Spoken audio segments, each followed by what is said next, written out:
Presiden AS Joe Biden bakal berkomunikasi dengan Presiden China Xi Jinping melalui panggilan telepon pada Jumat 18/3 waktu setempat. Komunikasi itu dilakukan ketika Washington menekan China untuk tidak mendukung invasi Rusia ke Ukraina. Biden dan Xi akan membahas pengelolaan persaingan kedua negara, serta perang Rusia melawan Ukraina, dan masalah lain yang menjadi perhatian bersama, kata Sekretaris Pers Gedung Putih Jen Psaki. Ia juga mengatakan panggilan telepon itu bakal dilakukan atas kesepakatan bersama. Hal tersebut disampaikan sebagai tanggapan mengenai AS atau China yang menginisiasikan komunikasi tersebut.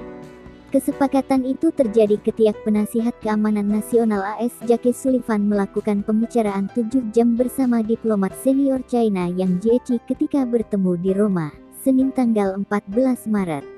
Media pemerintah China Xinhua, seperti dikutip Reuters pada Kamis tanggal 17 Maret, memberitakan panggilan telepon itu bakal dilakukan pada malam hari di Beijing. Para pejabat AS menggambarkan pembicaraan tersebut sulit dan masih memperdebatkan mengenai reaksi yang bakal diberikan jika Xi Jinping benar-benar memberikan dukungan militer atau ekonomi kepada Putin. Pemerintahan Biden telah berulang kali mengeluarkan peringatan publik hingga pribadi kepada China bahwa Beijing akan menghadapi konsekuensi mengerikan jika memberikan dukungan untuk serangan Rusia ke Ukraina. Invasi Putin ke Ukraina, yang memasuki minggu keempat, telah menewaskan ratusan warga sipil, menghancurkan kota-kota menjadi puing-puing dan memicu krisis kemanusiaan saat jutaan orang meninggalkan negara itu. Sehingga, pemberian bantuan China disebut bakal menjadi langkah yang memperlebar jurang pemisah antara Beijing dengan pemerintah Barat.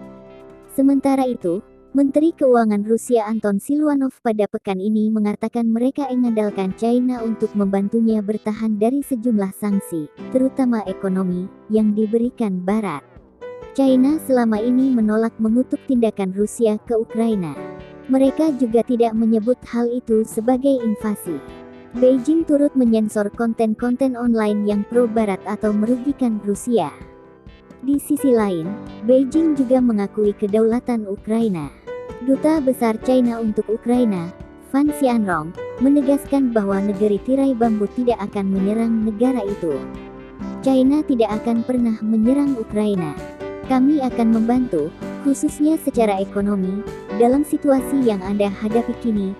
Kami akan bersikap dengan tanggung jawab, kata Fan seperti dilansir Sin.